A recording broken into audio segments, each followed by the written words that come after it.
So Janine's is gonna read. Oh, I have chocolate. So Janine's gonna read it right now. John's letter to her years ago when he was still after Mark and Lorraine. Watch. Pang dramatic. Okay. Wait. Okay. What the hell? That was weird. Okay. There we go. Okay. Good lighting. So, I'm gonna start. Right? No. Oh my God. No. No. Left. Down. Okay. Now. Nah. JB. Shh. But we're reading yung letter So, from John. here we go. Janine, hindi ko alam kung paano ko sisimulan tong letter na to. First of all, I want you to know that I felt bad for you. Kasi hindi kita kinakausap. Oh yeah, sinabi niya yan.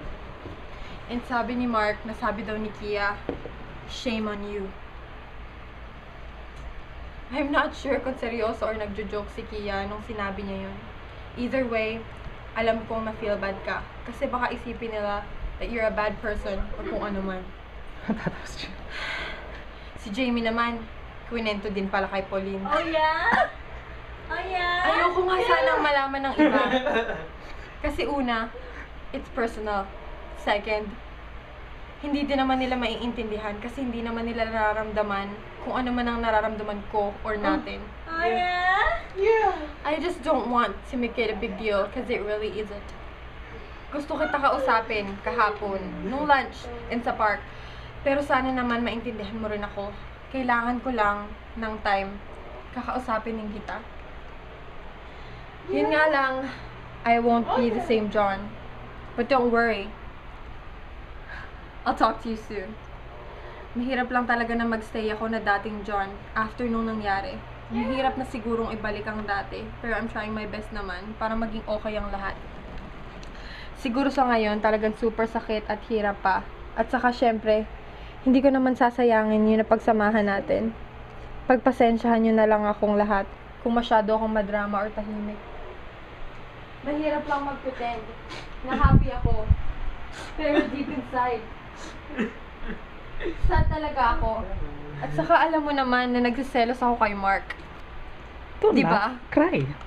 Kaya, pag natatahimik ako, pag magkakasama tayo, ibig sabihin, nagsiselos ako. Or nasasad lang. Sana, Janine, maintindihan mo ko. Pull yourself together, sister. Masakit lang talaga. Natanungin mo sa akin yun, especially in front of Mark. Sige, sabihin mo lang. Kasi alam mo, naiisip ko, Hindi. na tinanong mo sa akin, Hindi ko tinanong. kasi alam ko naman na si Mark ang mahal mo, at kahit kailan hindi mo ko matututunan at kayang mahalin.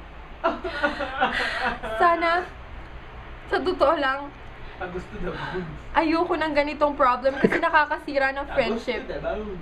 Pero syempre, hindi ko hahayaan na mangyari yun. Just give me time and I'll be fine and I'll forget about you soon. Kasi yun ang gusto mong gawin ko. Ulit. And alam ko naman na friends lang tayo forever. Alam mo, sa totoo lang, ikaw ang reason kung bakit ang bilis ko nakalimutan si Diane. Uy, miss na tayo ni Mark. And ngayon, my heart is broken again. Pero I'm not blaming you.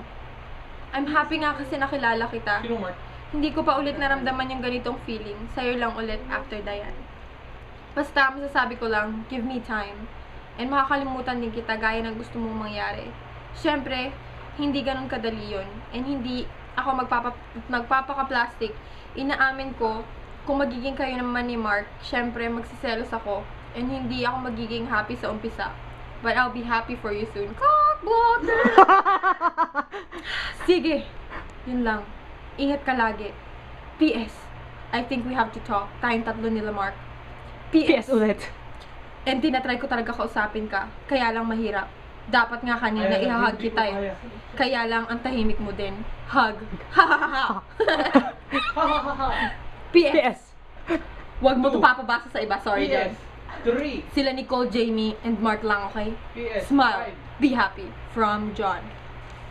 Natunghayan po natin ang kadramahan ni John. Ayan po.